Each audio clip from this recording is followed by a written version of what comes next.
Revolution Radio, freedomslips.com. You don't need to expect us. We're already here. Most are afraid of unknown depths, skirting shores thinking world flat, and with the island gulls in celebration of new religion. Nobody led me or said this way. I sailed alone on makeshift raft with wind as companion.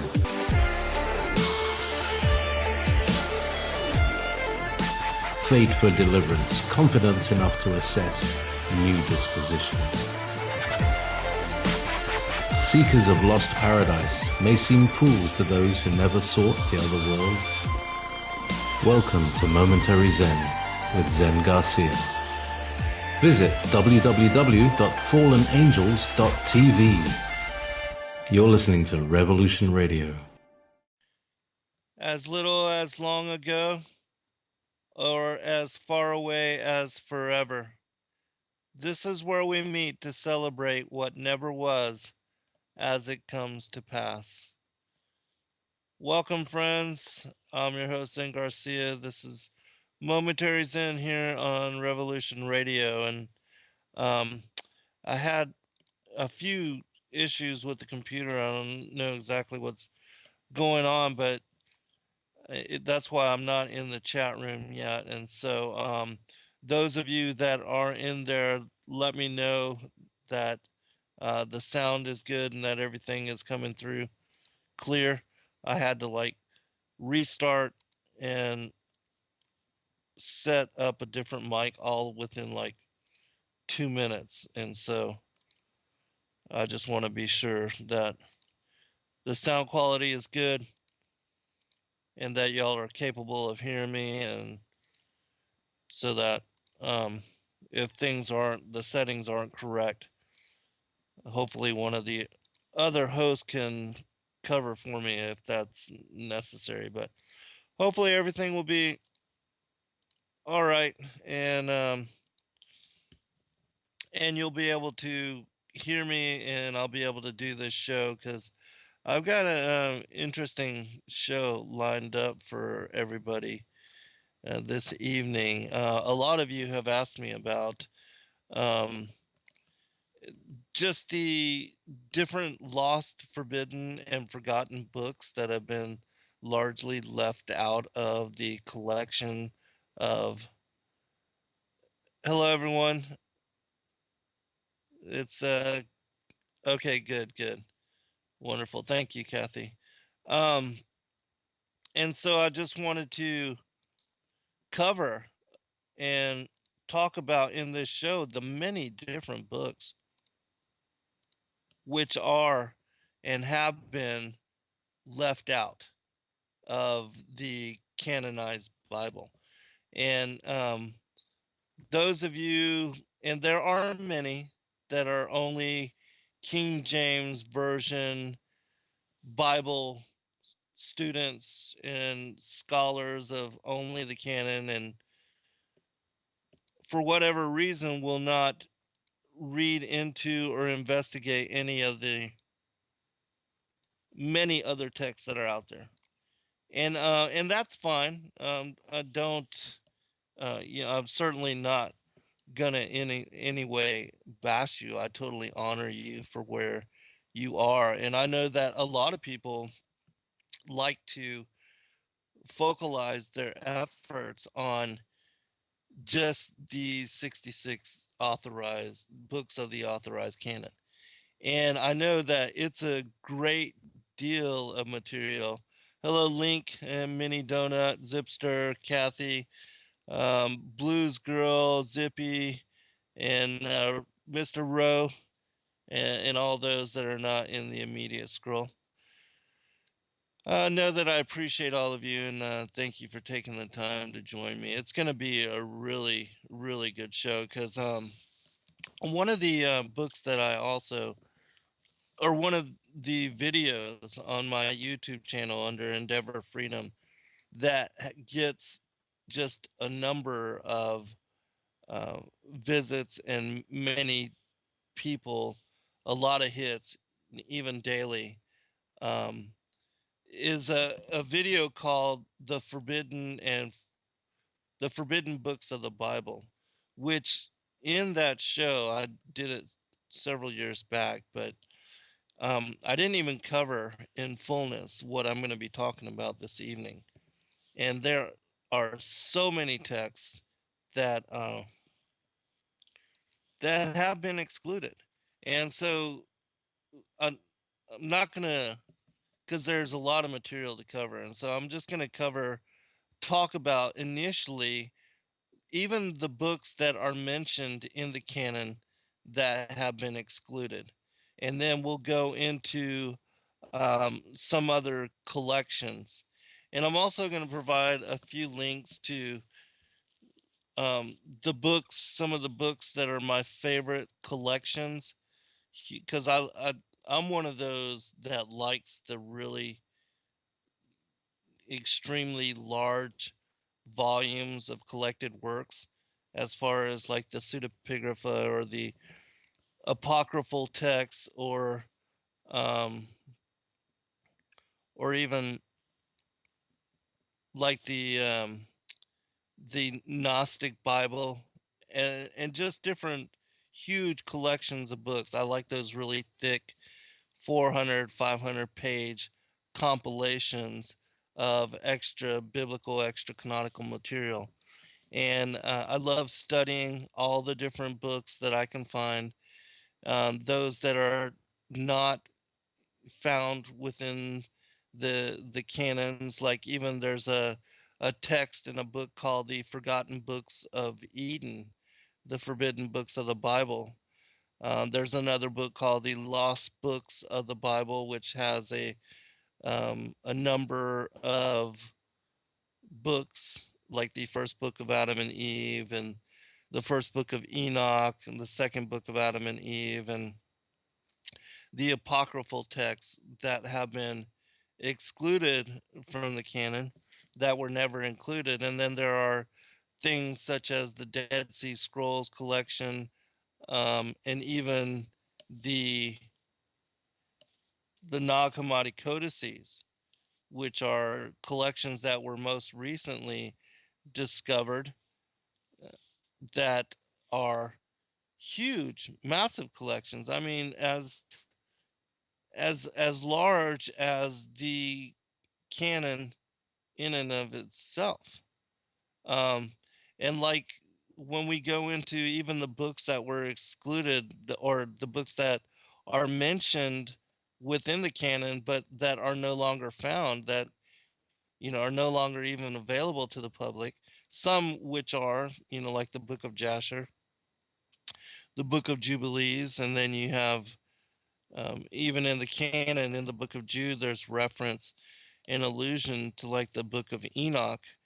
But for the most part, there are many, many other texts that are not any longer available and cannot be, um, are no longer available to the public for any kind of scrutiny or study.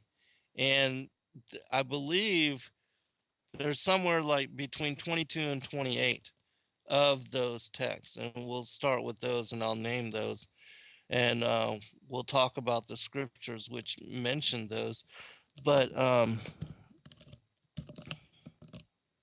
even if you consider 28 books, that's like more than a third of the official canon.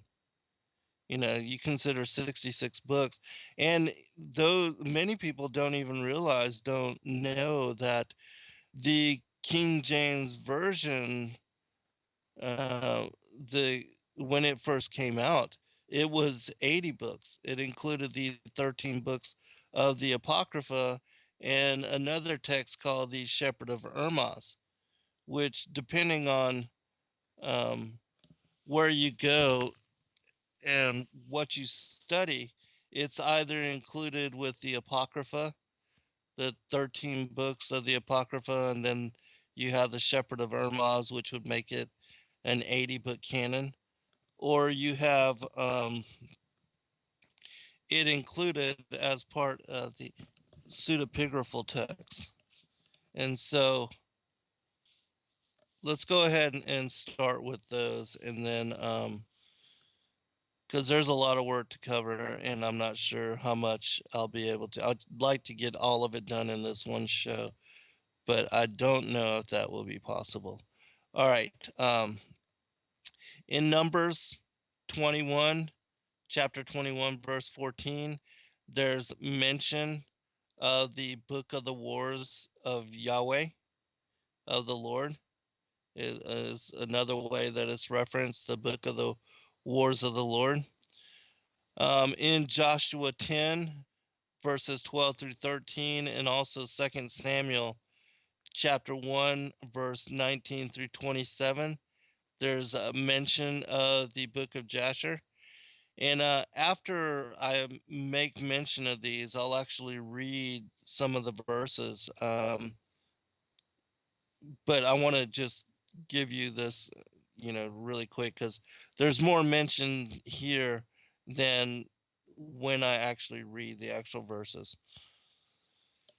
Okay, and then in First Kings chapter 14, verse 29, you have the mention of the Chronicles of the kings of Judah.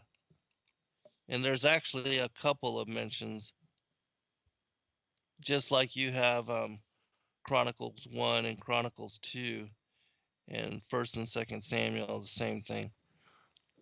And in First Kings chapter 14, verse 19, mention of the Chronicles of the kings of Israel. In First Kings chapter 11, verse 41, mention of the acts of Solomon. First Chronicles chapter 9, verse 1. And also in Second Chronicles chapter 20, verse 34, mention of the book of the kings of Israel. Let me check the chat room real quick. Okay. I'll be checking the chat room periodically. I just want to make sure that there's no problem with the volume. So if there's anything like that that comes up during the course of what I'm reading and doing, then definitely let me know. I appreciate it. All right. Ongoing. In Second Chronicles chapter 16, verse 11, mention of the book of the kings of Judah and Israel. In Second Chronicles chapter 27, verse 7, the book of the kings of Israel and Judah, which it seems, similar to me, but they must be completely different texts. Perhaps. I don't know. None of us have seen them, and we don't know when they actually disappeared. Second Chronicles chapter 33, verse 18, the acts of the kings of Israel. First Chronicles chapter 29, verse 29, the acts of Samuel the seer. In First Chronicles 29, verse 29, also mentions the acts of Gad, G-A-D, the seer. In First Chronicles chapter 29, verse 29, also mentions the acts of Nathan the prophet. In Second Chronicles chapter 9, verse 29, you have mention of three different texts: the history of Nathan the prophet, the prophecy of Ahijah, Ahihah, the Shilonite, Shilonite,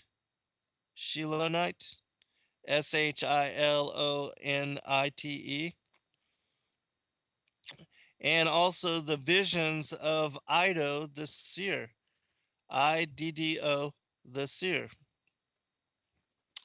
In Second Chronicles chapter 12, verse 15, the acts of Shemaiah the prophet and Iddo the seer. which, we'd never even heard. Maybe they're, mentioned their lives and their acts or how they were involved with Israel are mentioned within the text of Chronicles, but these are not well recognized individuals, and their lives are certainly not well known about. Second Chronicles chapter 20, verse 34, the acts of Jehu, the son of Hanani, Hanani. In Second Chronicles chapter 33, verse 19, the acts of the seers. And so, there would be many of them. So perhaps a compilation of like the minor prophets. Second Chronicles chapter 13, verse 22, the midrash of the prophet Iddo. Second Chronicles chapter 24, verse 27, the midrash on the book of the Kings or the book of Kings. Second Chronicles chapter 26, verse 22, the book by the prophet Isaiah. In Second Chronicles 32, chapter 32, the vision of Isaiah the prophet. And I wonder if that has anything to do with the ascension of Isaiah, which is also the is a book about Isaiah's vision. Could be the same thing. I'm not positive though.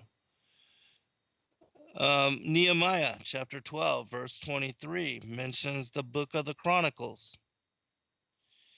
In Exodus chapter 24, verse 7, the book of the covenant. In Esther chapter 10, verse 2, the Chronicles of the kings of Media and Persia. First Samuel chapter 10, verse 25, the book of Samuel. In Second Chronicles chapter 35, verse 25, laments for Josiah, which, Josiah was the king that restored Israel back into covenant with the Most High, with Yahweh Elohim, when Israel had fallen away and had taken up Baal worship, um, worshiping in groves and in high places to idol gods.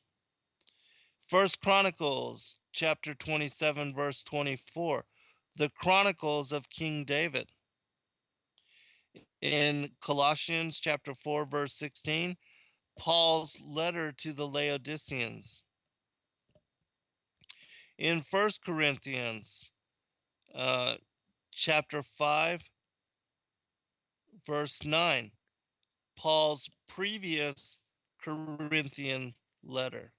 And so, I mean, just look at how many books are even mentioned in the scriptures which are lost, that have been disappeared. And why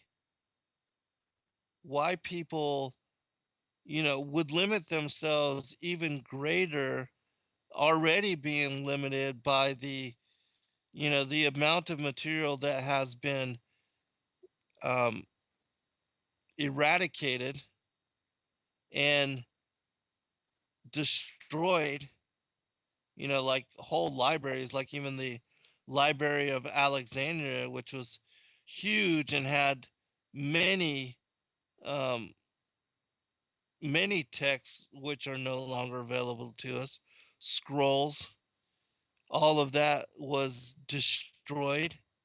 And these kind of things are done to keep people dumbed down and to keep people in ignorance.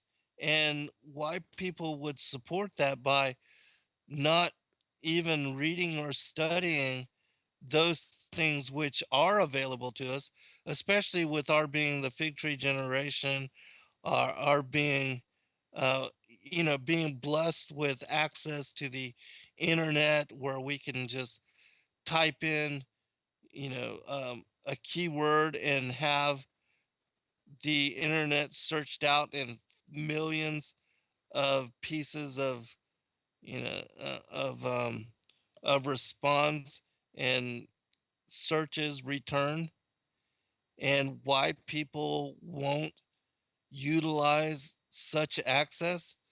It's just mind blowing to me, because you have to consider, like, there was a time when the priestly class did not even allow the lay people, the masses, didn't teach them to read, and tried to keep it only the right to read and to be able to understand the gospel to a very minor few, and to hoard such understanding, and to keep people dumbed down in ignorance so that they would have to come to them for um, for interpretation, and they would have to look to them as intercessories for understanding the word of God.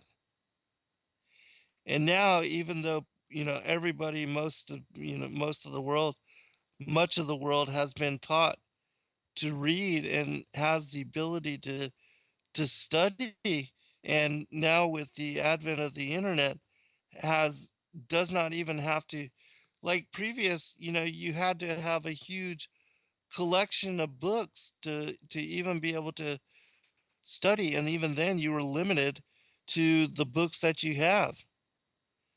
But here now, with the internet, we have access to all things in all worlds, and yet still people deny themselves. It's just mind-blowing to me.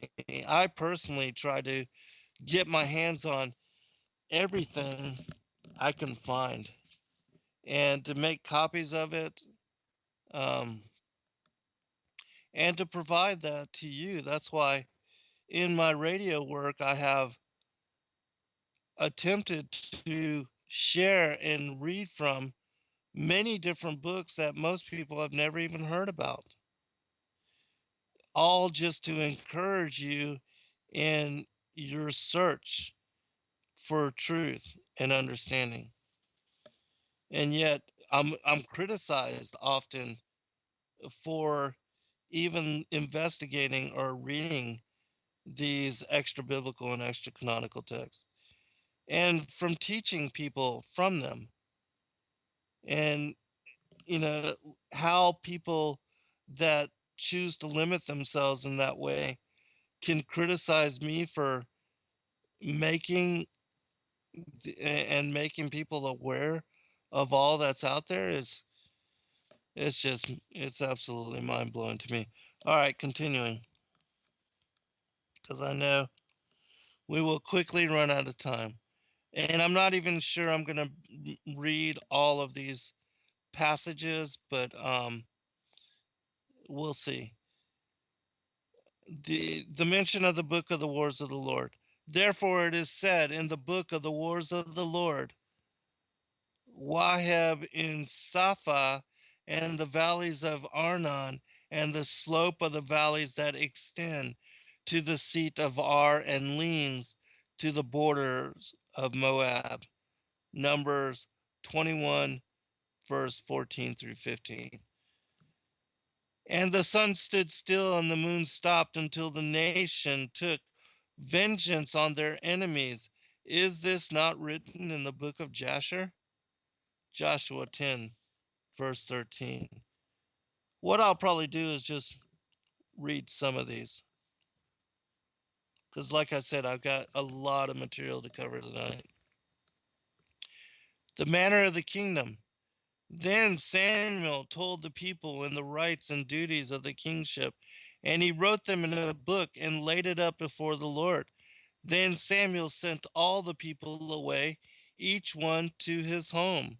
So, a book called The Manner of the Kingdom. which of course we don't have. Now, the rest of the acts of Solomon and all that he did and his wisdom, are they not written in the book of the acts of Solomon? Uh, a couple on the Chronicle of the Kings of Israel and Judah. And the rest of the acts of Jeroboam, how he warred and how he reigned, behold, they are written in the book of the Chronicles of the Kings of Israel. Now, the rest of the acts of Rehoboam and all that he did, are they not written in the book of the Chronicles of the Kings of Judah? Now, I already made mention of all the verses, so I'm just going to read. Annals of King David. Joab the son of Zeruiah began to count, but did not finish. Yet wrath came upon Israel for this, and the number was not entered in the chronicle of King David. Now the acts of King David from first to last are written in the chronicles of Samuel the seer, and in the chronicles of Nathan the prophet, and in the chronicles of Gad the seer. Now the rest of the acts of Solomon from first to last, are they not written in the history of Nathan the prophet, and in the prophecy of Ahijah the Shilonite, and in the visions of Iddo the seer concerning Jeroboam the son of Nebat? Um, yeah, so many books. Now the rest of the acts of Solomon from first to last, are they not written in the history of Nathan the prophet? And we'll be right back. All right, welcome back, everybody. And Olive, no, I will not forget the Nag Hammadi collections. I'll be going into those very soon. Really, there are thousands of texts which are now available to us. Um, the two that have recently come to light that were discovered in around 1945 and also 1946 or 47, um, the Dead Sea Scrolls and the Nag Hammadi Codices, which I'll be naming those texts when I get to that portion of the show. But thousands of books, and why people, again, and I'm not trying to harp upon this in any way. I just don't understand. Like, truth to me is like a huge puzzle that we're trying to piece together, and like a crime that you're trying to solve. And really, the crime is that truth has been hidden from us and also been stolen and desecrated and disappeared and eradicated and destroyed. And as seekers of truth, we're trying to piece together what truth is and what it was and what it had been.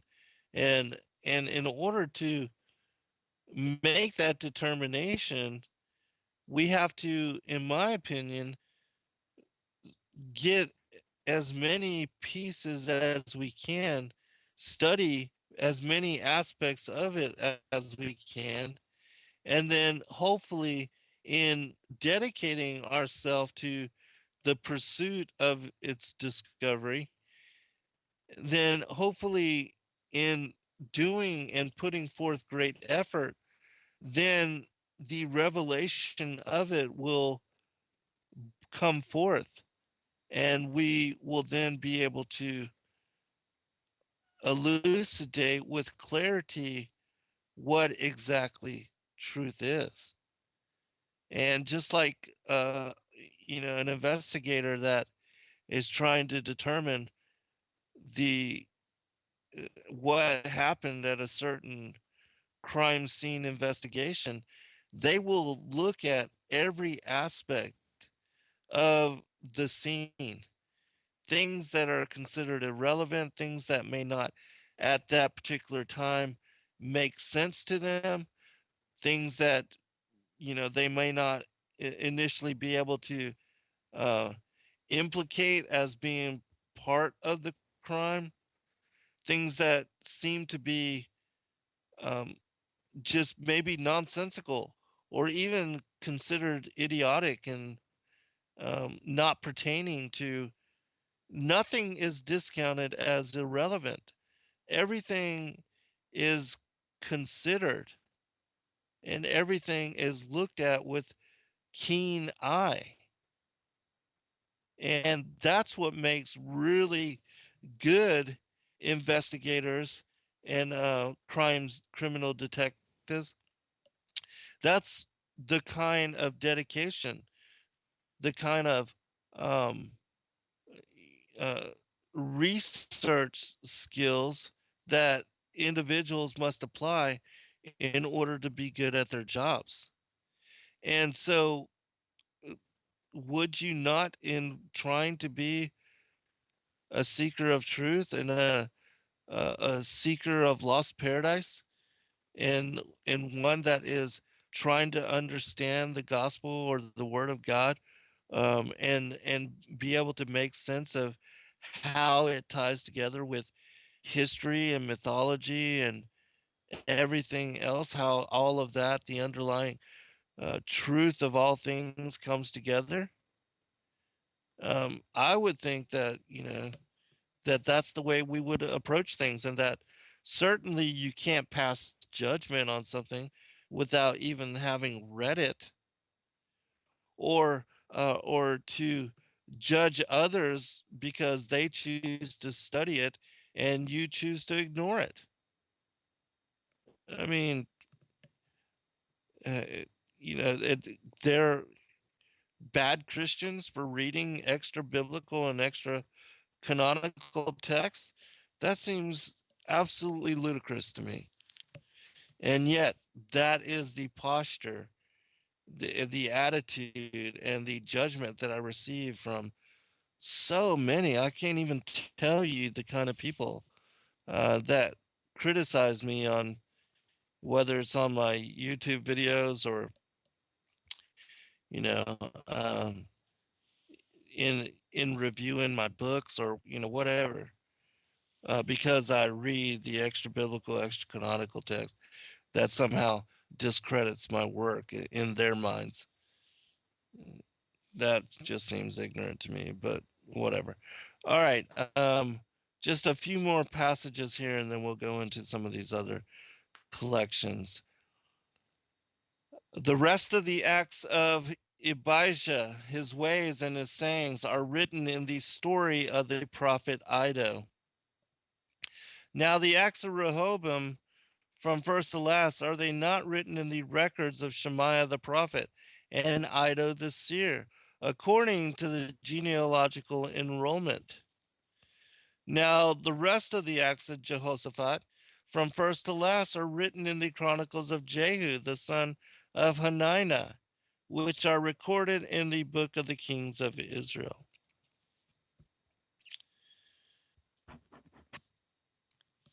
Accounts of his sons and of the many oracles against him, and of the rebuilding of the house of God, are written in the story of the book of the kings. And Amaziah, his son, reigned in his place. Now, the rest of the acts of Uzziah, from first to last, Isaiah the prophet, the son of Amos, wrote. Now, the rest of the acts of Manasseh, and his prayer to his God, and the words of the seers who spoke to him in the name of the Lord, the God of Israel, behold, they are in the chronicles of the kings of Israel. Last two. And his prayer, and how God was moved by his entreaty, and all his sin and his faithlessness, and the sites on which he built high places and set up the Asherim and the images before he humbled himself. Behold, they are written in the chronicles of the seers. Jeremiah also uttered a lament for Josiah, and all the singing men and singing women have spoken of Josiah in their laments to this day. They made these a rule in Israel. Behold, they are written in the laments. All right. And so I read all of that. Now I'm going to make mention of a few gospels that are not included um, in the canon. The Gospel of Thomas, which is known and held to be one of the earliest of the uh, Gospels, considered to be Gnostic for whatever reason. The Gospel of the Lord, the Gospel of Truth, and the Gospel of the Egyptians. And then recently, you've had the Gospel of Judas come to light, the Gospel of Mary, the Gospel of Philip, and these are just some of the Gospels which are not included in the canon, but are also available to individuals that would like to study. Um, I made mention of the books of the Apocrypha, which are excluded from the canon, but that at one time had been apportioned with the official canon. The King James used to be 80 books, and it included these books of the Apocrypha, which I will make mention, which Apocrypha just means secret books. The books of the Apocrypha are the first and second Esdras, which second Esdras is one of my most favorite apocryphal books. And it dates back to 150 to 100 BC. Tobit, which dates back to 200 BC. Judith to 150 BC. Additions to Esther, 140, 130 BC. The Wisdom of Solomon, 30 BC. Ecclesiasticus, which is also referenced as the wisdom of Jesus, son of Sirach, which dates back to 132 BC. Baruch to 150 to 50 BC. The letter of Jeremiah, 300 to 100 BC. Song of the Three Holy Children, dating back, or Daniel 3, 170 to 160 BC. Susanna, dating back to 200 to 0 BC. Bel and the Dragon, dating back to 100 BC. Additions to Daniel, or the Prayer of Azariah, 200 to 0 BC. The Prayer of Manasseh, 100 to 0 BC. First Maccabees, 110 BC. And Second Maccabees, 110 to 170 BC. The books of these pseudipigraphal works, which are books that are attributed to different authors. And two of my most favorite book collections are written by James H. Charlesworth. And you can find these collections. They're the Old Testament Pseudipigrapha, a 2-volume set, and you can find these. I'll post it in the chat room. But you can find these in on Amazon, and they're about 400 pages each, 400 to 500 pages each. I did post a link in there. Hello, Herbal and Up and Neff. It's good to see you, Blues Girl. And Hemp. and Paul. All right, let's continue. And so the pseudepigraphal works are also some of my most favorites. Like I said, I really love to read all of the books that are available that I can get my hands on. And I have some um, which are not even part of all of these collections that going to be mentioning. There are other books out there, and there are those that are just coming to light. Like, um, those of you that follow my work know that I'm involved in currently in the translation of the Thracian Chronicles, which currently are only found in Bulgarian and written in the ancient Thracian language, and they're not anywhere found in English and not available to the English speaking world.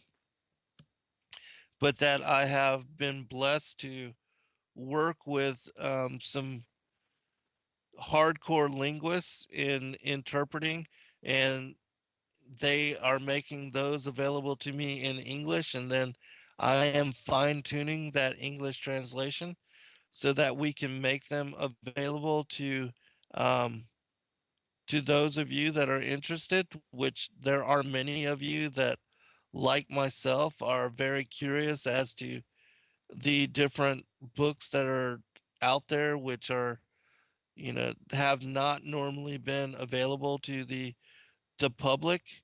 And it's my opinion that, one of the reasons why we have this material coming to light now and being available to us is because we are the last generation. And then, as it said in Joel, and also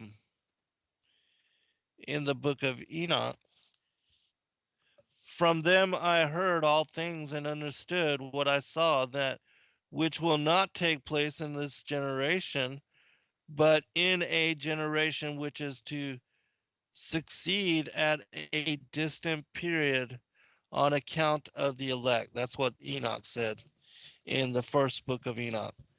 And then in Joel, he said, and it shall come to pass afterward that I will pour out my spirit upon all flesh, and your sons and your daughters shall prophesy, your old men shall dream dreams, and your young men shall see visions.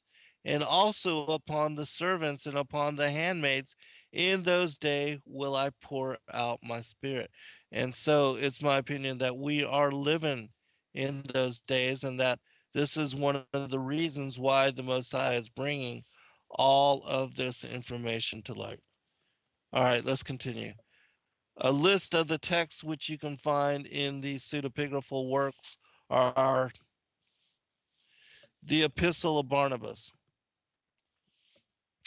the first and second Epistle of Clement to the Corinthians, the letter of the Smyrnians, known as the Martyrdom of Polycarp, the Book of Enoch, the Gospel of Judas, the Gospel of Thomas, the Psalms of Solomon, the Odes of Solomon, the Testament of the 12 Patriarchs, Second Baruch, the books of Adam and Eve, the first and second books of Adam and Eve, the Acts of Philip, the Apocalypse of Peter, the Gospel of the Nativity of Mary, the Gospel of Nicodemus, the history of Joseph the carpenter, the Acts of Paul, including Paul and Thecla, the 7 epistles of Ignatius, the epistle of Polycarp to the Philippians.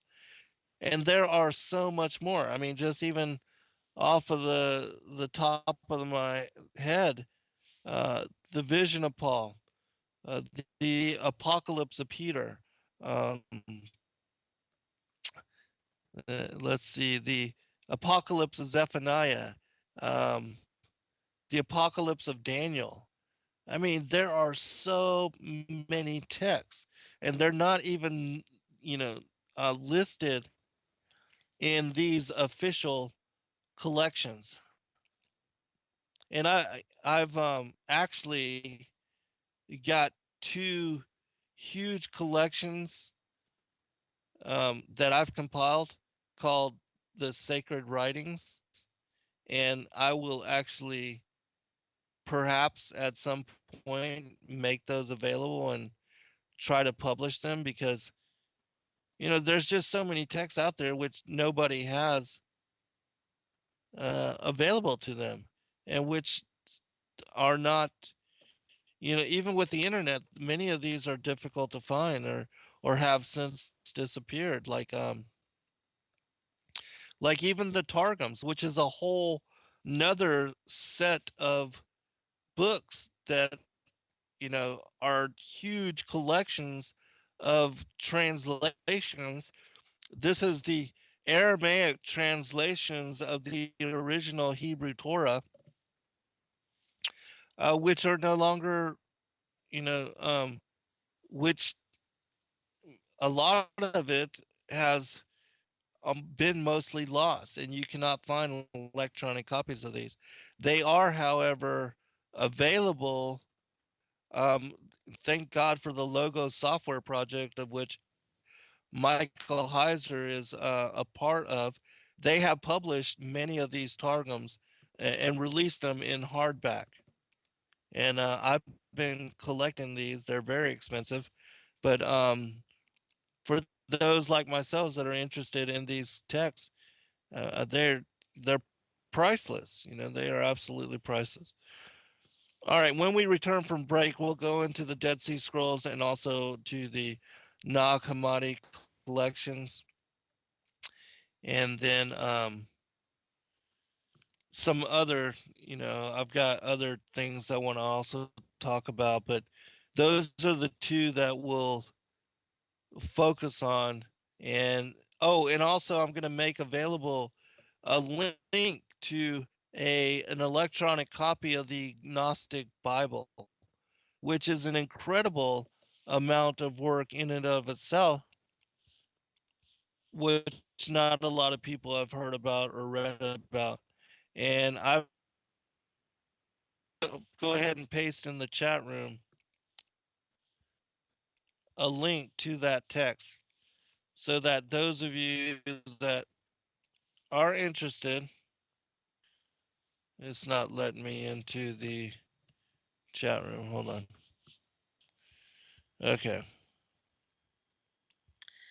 So that those of you that are interested,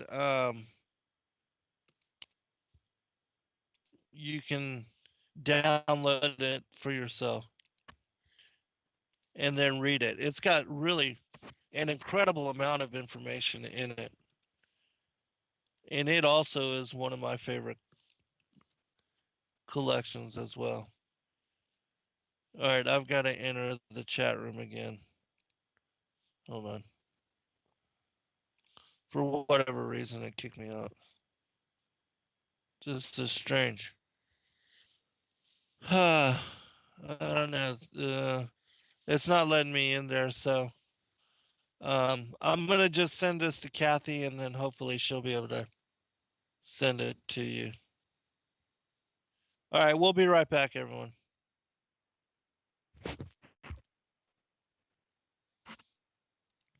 All right, welcome back, everybody. I'm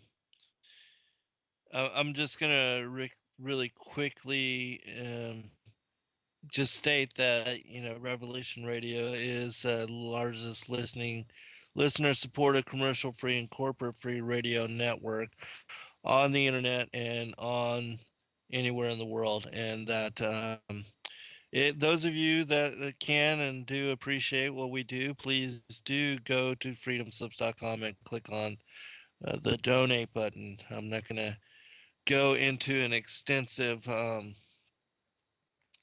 as far as talking about it on this particular show, just because I've got so much material to bring forth. But know that we appreciate you and thank you in advance for those of you for not only your fellowship and your dialogue and your support in the way that you do as far as listening to the various hosts that come here, but also in supporting us financially and allowing us the ability to utilize this as platform for doing what we do. All right, Dead Sea Scrolls, because I've got a lot of material I need to cover this evening. Estimated to have been created around 408 to 318 CE. It was discovered in 1946 and 1947, and also in 1956. The Dead Sea, I'm just going to read a little bit from Wikipedia, and then I'll get into the details of the texts that are part of the collection. The Dead Sea Scrolls, in the narrow sense of Qumran cave scrolls, are a collection of some 981 different texts discovered between 1946 and 1956 in 11 caves in the immediate vicinity of the ancient settlement of Khirbet Qumran in the West Bank. The caves are located about 2 kilometers inland from the northwest shore of the Dead Sea, from which they derived their name. See, 981 different texts. And of course, there were many that were, multiples, like I believe the Book of Enoch and the Book of Jubilees, that there were multiple fragments and copies of that particular text found in this particular area. But and then there were partial fragments of many other texts also.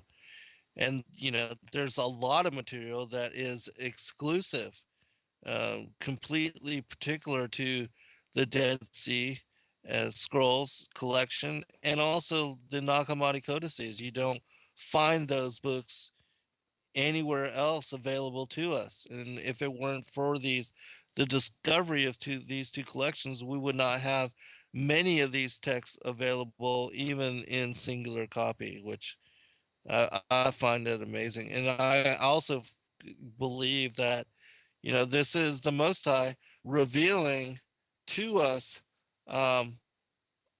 much information and much material, which is part of, and I don't think he would have even allowed it to be discovered or even allowed it to be protected had he not wanted us to have it. And people, and if that were not true, then, and if it was to be blasphemous or to contradict the scripture, why would he allow them to be discovered? It just doesn't make sense. And yet so many will label them Gnostic texts, and like that's some kind of negative, or a bad word, negative connotation, and so people should avoid them like the plague. It's just ludicrous. All right. The consensus is that the Qumran cave scrolls date from the last 3 centuries BCE and the 1st century CE. Bronze coins found at the same sites from series begin with John Hyrcanus and containing until the First Jewish-Roman War. I'm not going to go into the radiocarbon dating. I don't think all that actually works anyway, so. Just a little bit more. The texts are of great historical, religious, and linguistic significance because they include their third oldest known surviving manuscripts of works later included in the Hebrew Bible canon, along with deuterocanonical and extra-biblical manuscripts which preserve evidence of the diversity of religious thought in late Second Temple Judaism. Biblical texts older than the Dead Sea Scrolls has been discovered only in 2 silver scroll-shaped amulets containing portions of the priestly blessing from the Book of Numbers, excavated in Jerusalem in Ketef Hinnom and dated to 600 BCE. A burnt piece of Leviticus dating from the 6th century CE, analyzed in 2015, was found to be the 4th oldest piece of the Torah known to exist. Most of the texts are written in Hebrew, with some in Aramaic and different regional dialects, including Nabatean and a few in Greek. If discoveries from the Judean desert are included, Latin from Masada and Arabic from Khirbet al-Madur can be added. Most texts are written on parchment, some on papyrus, and one on copper. The scrolls have been traditionally been identified with the ancient Jewish sect called the Essenes, although some recent interpretations have challenged this associated and argue that the scrolls were penned by priests in Jerusalem, the Zadokites, or other unknown Jewish groups. Just a little bit more. Due to the poor condition of some of the scrolls, not all of them have been identified. Those that have been identified can be divided into three general groups. Some 40% of them are copies of texts from the Hebrew scriptures.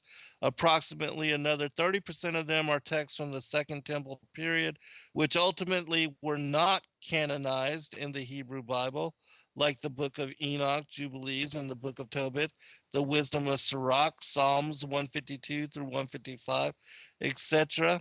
And the remaining roughly 30% of them are sectarian manuscripts of previously unknown documents that shed light on the rules and beliefs of the particular group, sect, or groups within greater Judaism, like the community rule, the war scroll, the Pesher on Habakkuk, and the rule of the blessing. There are 225 biblical texts included in the Dead Sea Scroll documents, or around 22% of the total. And with deuterocanonical books, the number increased to 235. The Dead Sea Scrolls contain part of all but one of the books of the Tanakh, of the Hebrew Bible, and the Old Testament Proto-Canon. They also include four other deuterocanonical books included in Catholic and Eastern Orthodox Bibles. Tobit Ben Sirach Baruch number 6, also known as the letter of the Epistle of Jeremiah, and Psalms 151. The book of Esther has not yet been found, and scholars believe Esther is missing because, as a Jew, her marriage to a Persian king may have been looked down upon by the inhabitants of Qumran, or because the book has the Purim festival, which is not included in the Qumran calendar. Listed below are the most representative books, along with the Deuterocanonicals, of the Bible found among the Dead Sea Scrolls, including the number of translatable Dead Sea texts that represent a copy of Scripture from each biblical book. All right, now we're going to go into the specifics of the Dead Sea Scrolls books. 39 copies of Psalms were found, 33 copies of Deuteronomy, 25 copies of First Enoch. I mean, look at how many copies. You can tell that they prized First Enoch, and yet it wasn't even included in our official canon, even though it's mentioned by Jude. Um, and without Enoch, in my opinion, you just can't even understand, as far as the detail of the fallen watchers, nor the book on the courses of the heavenly luminaries describing the earth as a circular flat plane, and also the motions of the sun and the moon above it in course and circuit.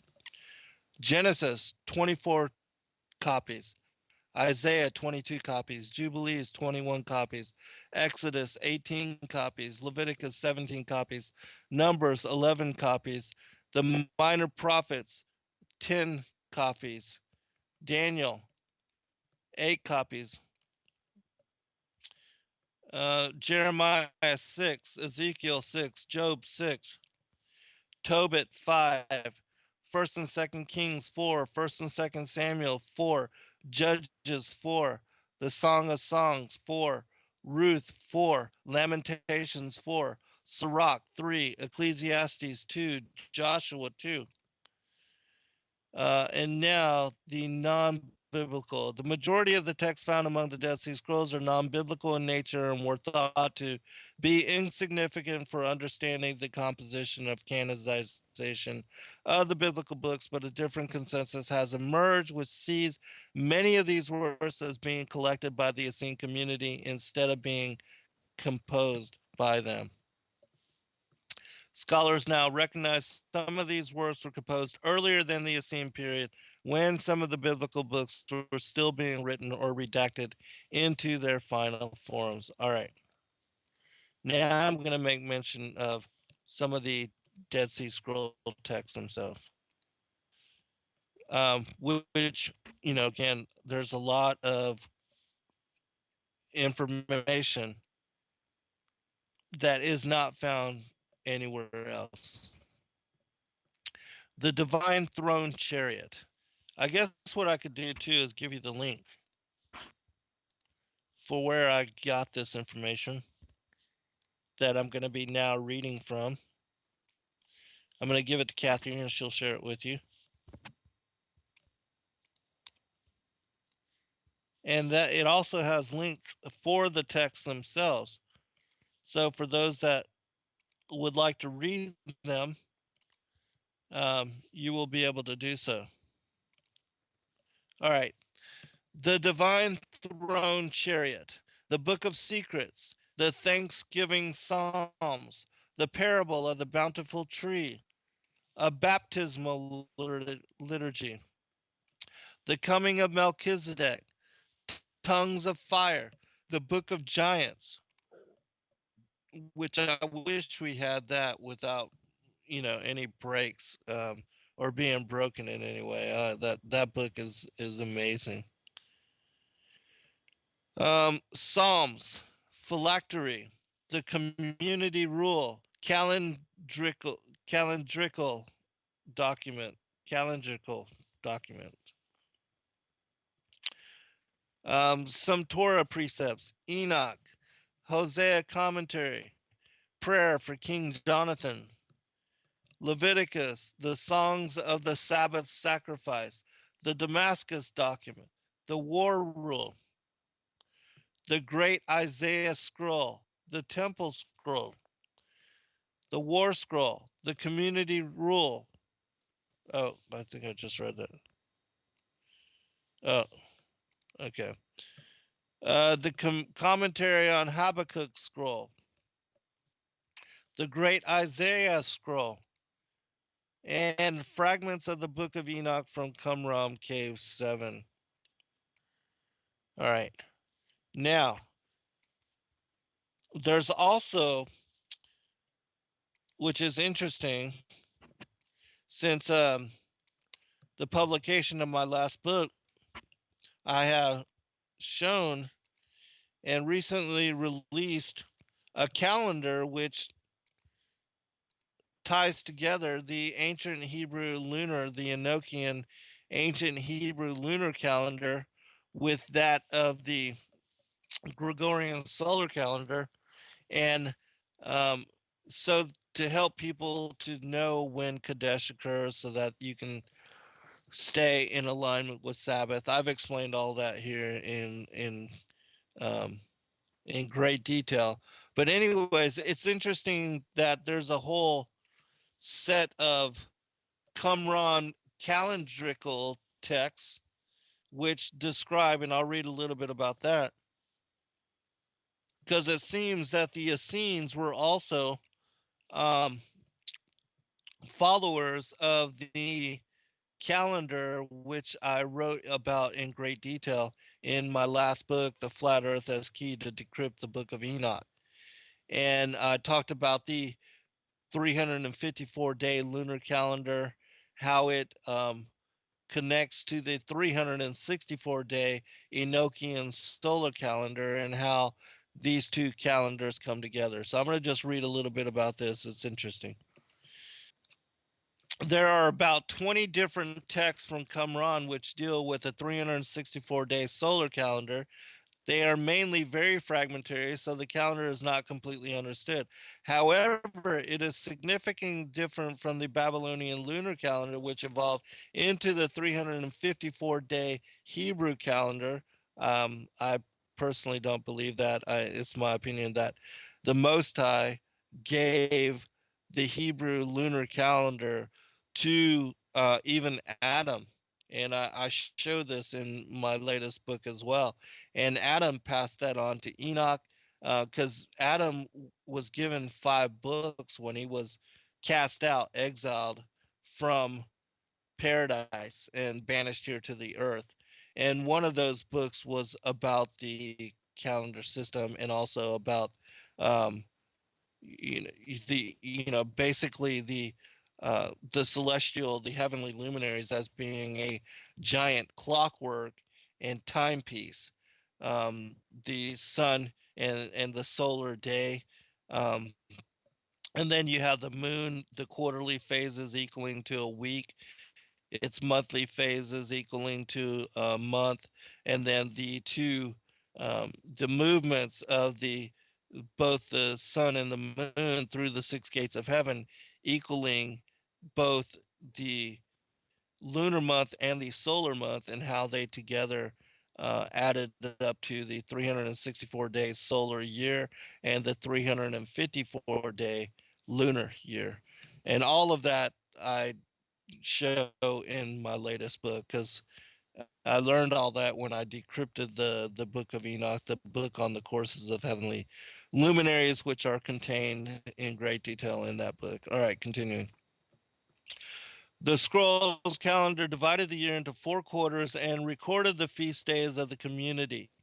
Feasts were fixed to the solar year and so occurred on different days from those indicated in the Babylonian based calendar. Many of the texts are rosters of weekly shifts of courses of temple service for the 24 priestly families known as the Mishmarat. The calendar is foreseen in the early sections of the Book of Enoch and the Book of Jubilees, texts also found in large numbers at Qumran. Just a little bit more about this. The year is made up of 12 months grouped in quarters. Each quarter contains 3 months of 30 days, which is exactly the time that it takes the sun to go through each of the gates of heaven, as I showed. And then you have 4 days for the 2 equinoxes and the 2 solstices, equaling a 364 day year and a 91 day quarter. All right, containing 3 months of 30 days and one of 31 days, 91 days or 13 weeks each quarter. The following table shows a quarter of the year. The names are provided only to facilitate of understanding. Other than the weekly Sabbath, the other days were merely numbered in the calendrical text. The Hebrews, for those that don't know, they don't follow the pagan names of the days of the week. The days are not named Monday, Tuesday, Wednesday, Thursday, Friday, Saturday, and Sunday, which are all pagan names. Monday is for Moon Day, Tuesday, uh, these are Norse gods, Tuia Day. Wednesday was Odin or Woden's Day. Thursday, Thor's Day. Friday, Freya's Day. Saturday was Saturn's Day, and Sunday is for the sun. Those are all pagans. They just basically named their days of the week 1 through 6, and then the 7th day was the Sabbath. All right. However, the calendar as we know it is 364 days long, making it 1 1/4 days short of a true year. Now, I'm not actually certain that the year is 365 1/4 days. Um, there's that can be actually contested, but we'll just say that it is. I actually believe that the The year is 364 days, according to, and has been preserved in that manner according to the book of Enoch, and that the Most High wouldn't allow, because he says in Jubilees chapter 6 to not lose track of the 364-day year, meaning that, in my opinion, there's no way that he would create some kind of phenomena or something that to occur that would add or necessitate adding 1 day, 1.25 days. Just doesn't make sense. And if you don't know what I'm talking about, read the second half of Jubilees chapter 6. All right, I'm going to go ahead and skip down because we're running out of time. And I only got one more portion to cover the Nag Hammadi Codices. And let me give Kathy this so she can share this with you as well. This will be what I will be reading from, and there's a lot of information on the codices. So let me just read a little bit about them, and then I'll start naming off these texts. The Nag Hammadi Library is a collection of Gnostic texts discovered near the Upper Egyptian town of Nag Hammadi in 1945. 12 leather-bound papyrus codices buried in a sealed jar were found by a local farmer named Muhammad al-Saman. The writings in these codices comprise 52 mostly Gnostic treatises, but they also include 3 works belonging to the Corpus Hermeticum and a partial translation alteration of Plato's Republic. In his introduction to the Nag Hammadi Library in English, James Robinson suggests that these codices may have belonged to a nearby Pachamian monastery and were buried after Saint Athanasius condemned the use of non-canonical books in his festal letter of 367 AD. The discovery of these texts significantly influenced modern scholarship into early Christianity and Gnosticism. The contents of the codices were written in the Coptic language. The best known of these works is probably the Gospel of Thomas, of which the Nag Hammadi Codices contain the only complete text. After the discovery, scholars recognized that fragments of these sayings attributed to Jesus appeared in manuscripts discovered at Oxyrhynchus in 1898, and matching quotations were recognized in other early Christian sources. Subsequently, a first and second century Gospel of Thomas. First and second century date of composition, circa 80 AD or earlier, had been proposed for the lost Greek originals of the Gospel of Thomas. The buried manuscripts date from the 3rd and 4th centuries. The Nag Hammadi Codices are currently housed in the Coptic Museum in Cairo, Egypt. The site of discovery. The story of the discovery of the Nag Hammadi Library in 1945 has been described as exciting as the contents of the find itself. In December of that year, 2 Egyptian brothers found several papyri in a large earthenware vessel while digging for fertilizer around the Jabal Ma Tarif caves near present-day Hamra Dam in Upper Egypt. Neither originally reported the find, as they sought to make money from the manuscripts by selling them individually at intervals. The brothers' mother burned several of the manuscripts, worried apparently that the papers might have dangerous effects. As a result, what came to be known as the Nag Hammadi Library, owing to the proximity of the find to Nag Hammadi, the nearest major settlement, appeared only gradually, and its significance went unacknowledged until after its initial discovery. In 1946, the brothers became involved in a feud and left the manuscripts with the Coptic priest. His brother-in-law in October that year sold a codex to the Coptic Museum. All right, we'll be right back for final segment. All right, welcome back, everybody, for final segment. I'm going to open up this portion by answering a question that Blues Girl had asked in the chat room. She asked me, any books in the canon cause you pause? And there is actually, and it's one of my most favorites, and it's something that I can um I can set up the foundation for this particular segment with. And that particular book is Matthew chapter 13, because it's in that particular chapter and that particular part of the text that Yeshua himself alludes to why he speaks to in parables. And he says that he speaks in parables for because those seeing see not, those hearing hear not, and neither do they understand. And so he says that he has to use parables in order to bring certain points, and that the elect will understand and will be able to make sense of what he's talking about.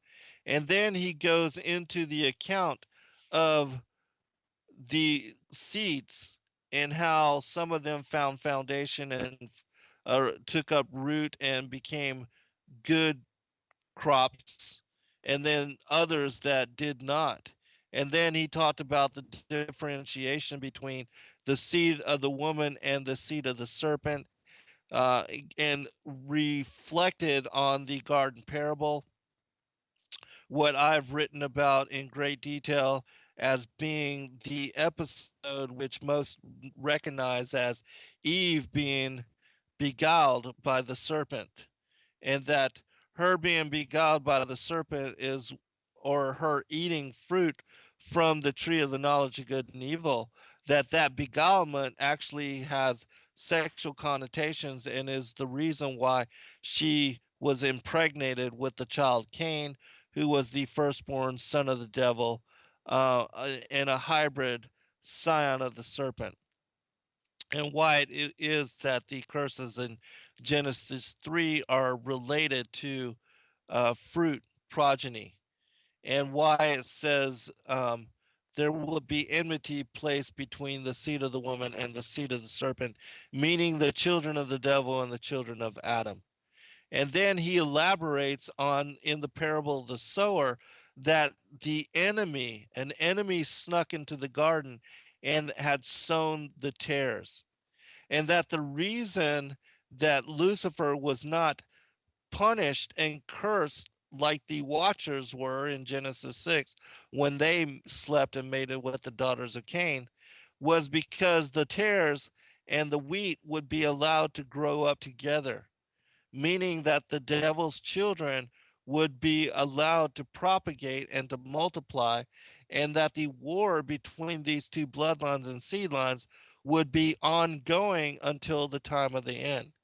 And Yeshua explained that when he returned, he would send the angels out as reapers, and that then they would separate the wheat from the tares, and they would gather the wheat for the barn for preservation and the wheat for burning.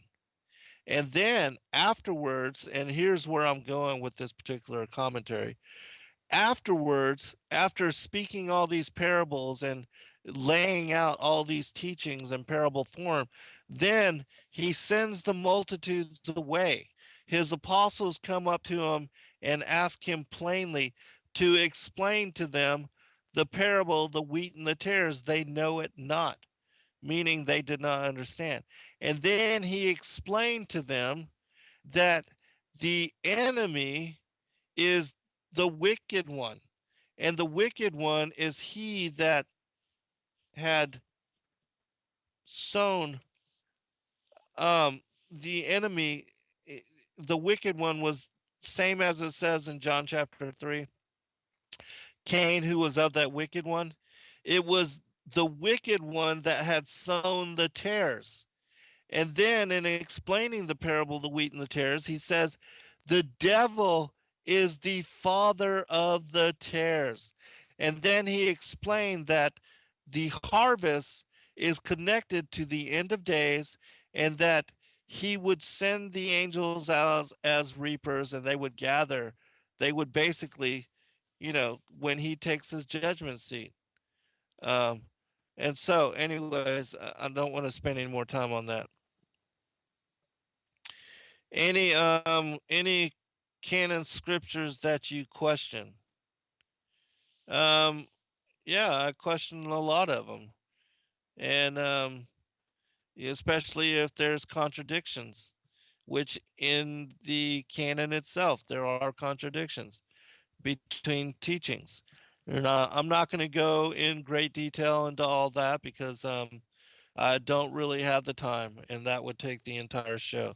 And so I'm going to just finish up with the Nag Hammadi Codices, and because I've got a couple other things I want to talk about as well.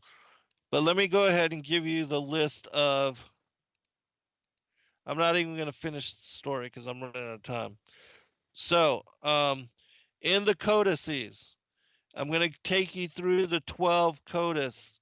The codices are different codexes, and they each one of them contain different books. In Codex 1, you have the prayer of the Apostle Paul, the Apocryphon, the secret book of James. Oh, this is also what I wanted to explain before I go into this. Um, what I was what I was talking about in connecting that to Matthew chapter 13 is because the Nag Hammadi Codices, when you look into, investigate, research them for yourselves, what you learn is that these teachings, many of these books were given to the apostles after the resurrection of Christ. And whereas he had spoken in parable form all the way up until his death, the crucifixion, and resurrection, when he came back and he taught the apostles for the 40 days he was with them, he did not speak to them in parable anymore. He explained to them directly what all of the teachings meant. And these books are called the secret books, the secret teachings of Yeshua. And that's where these Nag Hammadi Codices, they're so profound that most people don't understand them. And because the mainstream Christians and pastors and preachers can't make sense of them, they just automatically label them as Gnostic, like that's some kind of bad thing. And because they can't understand the deeper and more profound teachings, that because, as I said, these are these secret books, these are the books where Jesus and Yeshua just lays it out exactly as it is without parable. This is the meat, and most people are not prepared for the meat, so even if they read it, these books won't make sense to them. They can't handle the truth. And that has nothing to do with there being a problem with the text. It has to do with there being a problem with the people that just can't handle the meat. They need to be given milk. And so these are advanced teachings, in my opinion. All right, continuing because I know I'm running out of time. All right, so the second book of the first codex is the Apocryphon, the secret book of James. The third book, the Gospel of Truth. The fourth, the treatise on the resurrection. The fifth book, the tripartite tractate. In the second codex, you have the Apocryphon, which Apocryphon just means secret book. The Apocryphon of John, the secret book of John. In also the Gospel of Thomas, which again, the only full length version was found with the Nag Hammadi Codices, which that, in my opinion, is a reflection on that they are important and that the Most High wanted them to be studied and reflected upon. The third book, the Gospel of Philip. The fourth book from the second codex, the hypostasis of the archons, or what is also referenced as the reality of the rulers, which basically these books teach you who the Nakash are, who the reptilian rulers that are hiding from behind the scenes, what the emerald tablets speak of as the serpent-headed beings that took over the council of the might, the council, the rulers of earth, um, the royal families. And many of these books actually talk about the archons and who these interdimensional beings that are ruling from behind the scenes truly are. Again, as I said, this is meat. This is the advanced, hardcore teachings, which most people are not ready for. Um, okay, continuing. The fifth book of the Second Codex, on the origin of the world, which is one of my most favorite books as well. The sixth book, the Exegesis on the Soul. The seventh book, the Book of Thomas the Contender. The third codex, the Apocryphon of John, the short version, the secret book of John. The second text, the Gospel of the Egyptians, which is one of these Gospels that was lost and, was rediscovered with the Nag Hammadi Codices. The third, Eunostus the Blessed. The fourth book, the Sophia of Jesus Christ. The fifth book, the Dialogue of the Savior. From the fourth codex, the Apocryphon, the secret book of John, another long version. From the second, the Gospel of the Egyptians, again. The fifth codex, Eunostus the Blessed. The Apocalypse, Revelation of Paul. The third book, the first Apocalypse, Revelation of James. The fourth book, the second Apocalypse or Revelation of James. The fifth book, the Apocalypse or Revelation of Adam. In the sixth codices, the Acts of Peter and the 12 Apostles. The second book, the Thunder, the Perfect Mind. The third, the Authoritative Teaching. The fourth book, the Concept of Our Great Power. The fifth book, Plato, the Republic. The sixth book, the Discourse on the Eighth and the Ninth. The seventh book, the Prayer of Thanksgiving. The eighth book, Asclepius. In the seventh codex, the Paraphrase of Shem. The second treatise of the great Seth. The Apocalypse, Revelation of Peter. The Teachings of Sylvanus. The three Stellas of Seth. Those are the 5 books of the seventh codex. In the eighth codex, you have Zostrianos and the letter of Peter to Philip. Those are the 2 books of the eighth codex.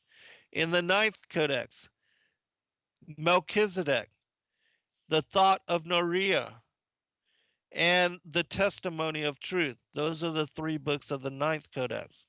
In the 10th codex, Marsanes. In the in the 10th codex, Marsanes. That's the only book of that codex. And then the 11th codex, you have the interpretation of knowledge, a Valentinian exposition, the Allogenes, the foreigner, and Hypsiphron. Hypsiphron. Those are the 4 books of the 11th codex. The 12th codex, the sentence of Sextus, the gospel of truth, and other fragments. And then the 13th codex, 3 trimorphic protonoia, the 3 forms of first thought, and on the origin of the world. So those are the 13 codices. And there were others that were burned, that were used as fuel for fire, which, I wish we had those. Really quick, I'm going to make mention of some other texts as well that are listed in the back of the Lost Books of the Bible. which are also other texts that we no longer have. And some of these books, the Acts of Andrew, um, the Gospel of Andrew, the Gospel according to the 12 Apostles, the Gospel of Barnabas, the writings of Bartholomew, the Gospel of Bartholomew, the Gospel of Basilides, Basilides, the Gospel of Cernithius, the Revelation of Cernithus, an Epistle of Christ, an Epistle of Christ number 2, um, the Gospel according to the Egyptians, the Acts of the Apostles, the Gospel of Ebionites, Ebionites, the Gospel of the Encratites, the Gospel of EU, the Gospel according to the Hebrews, the Book of Helicasates, the false Gospels of Hesychus, the Book of James, um, the Acts of John, the books, the Acts of the Apostles, the Gospel of Judas Iscariot, the Gospel of Jude, the Gospel of John, the Acts of the Apostles of Lentitus, the books of Lentitus, the Acts under the Apostles of Leontitus, um, the Acts of the Apostles by Lithion, um, the Acts of the Apostles written by Manichaees, the Gospel of Marcion, the Gospel of Matthias, uh, the Gospel of the book. Well, we have that in Matthew.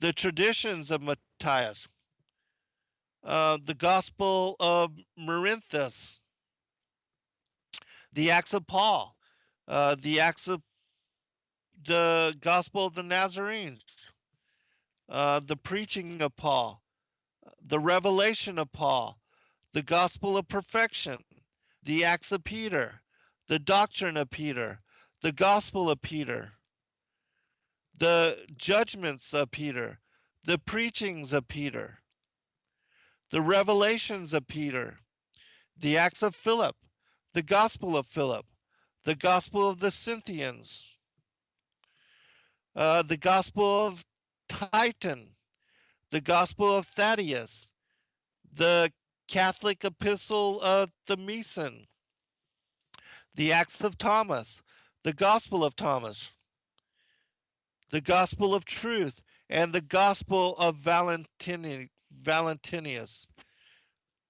All right, I'm going to finish up with one last thing here. Uh, as you can see, there are many, many different texts. I'm going to mention some contents from the lost books of the Bible and also the forgotten books of Eden, the Protevangelion of James, the Gospel of the infancy of Jesus Christ, the infancy Gospel of Thomas, the epistles of Jesus Christ and Abargas, king of Edessa, the Gospel of Nicodemus, the Apostles' Creed, the Epistle of Paul the Apostle to the Laodicean, the Epistle of Paul the Apostle to Seneca, the Acts of Paul and Thecla, the Epistles of Clement, the first and second epistles of Clement to the Corinthians, the Epistle of Barnabas, the Epistle of Ignatius to the Ephesians, the Epistle of Ignatius to the Magnesians, to the Trellians, to the Romans, to the Philadelphians, to the Smyrnians, to Polycarp, the shepherd of Hermas, the letter of Herod to Pilate the governor, the letter of Pilate to Herod, the lost gospel of Peter, the epistle of Polycarp to the Philippians, and from the forgotten books of Eden, the conflict of Adam and Eve with Satan, the first and second book of Adam and Eve, the secrets of Enoch, that's the second book of Enoch, the Psalms of Solomon, the Odes of Solomon, the letters of Aristes, the fourth book of Maccabees, the story of Ahikar, the testaments of the 12 patriarchs. Now I'm going to read some from the Gospel of the Gnostic Bible, the book of Baruch, the secret book of John, the revelation of Adam, three forms of first thought, the vision of the foreigner, the sermon of Zostrianos, thunder, the letter of Peter to Philip, the gospel of truth, the gospel of Philip, the letter to Flora, the treatise on the resurrection, the prayer of the messenger Paul, the secret book of James, the round dance of the cross, the songs of Solomon, the song of the pearl, the book of Thomas, the exegesis on the soul, on the origin of the world, the paraphrase of Shem, the second treatise of the greater Seth, the gospel of Mary, the Nicene sermon, Pomiandres, the discourse on the eighth and the ninth, the prayer of thanksgiving, the Ginza, Hibel's lament of the book of John, songs from the Mandean liturgy, on the origin of his body, the story of the death of Mani, Kephaya, the Coptic Manichaean songbook, the great songs of Mani, Parthian songs, the mother of books, the gospel of the secret supper, the book of the two principles, a nun's sermon. See, I mean, there are so many books out there, and there are still many that are coming to light. Just like what I had told you with the Thracian Chronicles. I just learned today or yesterday actually that in also, and Alexander is going to give me a list of all the books that are part of the Thracian Chronicles, and I'll share them with you.